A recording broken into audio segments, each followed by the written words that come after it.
মেয়েদের এশিয়া কাপের সেমিফাইনালে ভারতের বিপক্ষে ব্যাটিংয়ে নেমে বিপদে পড়ে বাংলাদেশ। ওপেনার দিলারা আক্তার ৪ বলে ৬ রানে আউট। উইকেট নেন পেসার রেণুকা সিং। টিকতে পারেননি ইসমা ও মুর্শিদা। ইসমা তানজিম ৮ ও মুর্শিদা খাতুন আউট ৪ রানে। ১০ রানে একাই ৩ উইকেট তুলে নেন রেণুকা। পাওয়ার প্লে শেষে বাংলাদেশের সংগ্রহ ৩ উইকেটে ২৫ রান। জ্যোতিকে সঙ্গ দিতে পারেননি রুমানা আহমেদ আউট ১ রানে। ম্যাচে বাংলাদেশ দারুণ চাপে পড়ে। ১০ ওভার শেষে টাইগ্রেসদের সংগ্রহ ৪ উইকেটে মাত্র ৩২ রান। রাবেয়া ও ঋতুমণিও ব্যর্থ। রাবেয়া খান ৭ বলে ১ রানে আউট। ঋতুমণির সংগ্রহ ৬ বলে ৫ রান। ৪৪ রানে ৬ উইকেট পতন বাংলাদেশের মেয়েদের। একাই লড়াই করে যান জ্যোতি। ১৬তম ওভারে ৫০ রান পার করে লাল সবুজ মেয়েরা।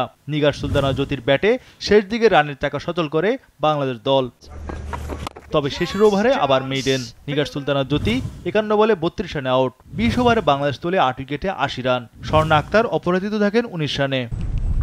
৮১ রানের সহজ টার্গেটে নেমে চমৎকার সূচনা ভারতীয় মেয়েদের। দুই ওপেনার শেফালি ভার্মা ও স্মৃতি মান্ধানা দুজনেই সাবলীল ব্যাট করেন। পাওয়ার প্লেতে ওঠে বিনা উইকেটে ৪৬ রান। টাইগ্রেস বোলাররাও অসহায়। শেফালির চেয়েও মারমুখী ব্যাট করেন স্মৃতি। অষ্টম ওভারে স্কোরবোর্ডে ৫০ রান তোলে ভারত। বিরাট জয়ের দ্বারপ্রান্তে ডিফেন্ডিং চ্যাম্পিয়নরা। একে একে ৫ বোলার ব্যবহার করেও ওপেনিং জুটি ভাঙতে পারেনি টাইগ্রেসরা। ১০ ওভারে বিনা উইকেটে ৭০ রান ভারতের। স্মৃতি মান্ধানা 50-র দ্বারপ্রান্তে।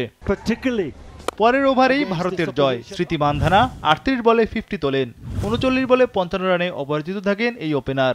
ভারত ম্যাচ জেতে ১০ উইকেটে ৫৪ বল হাতে রাখে।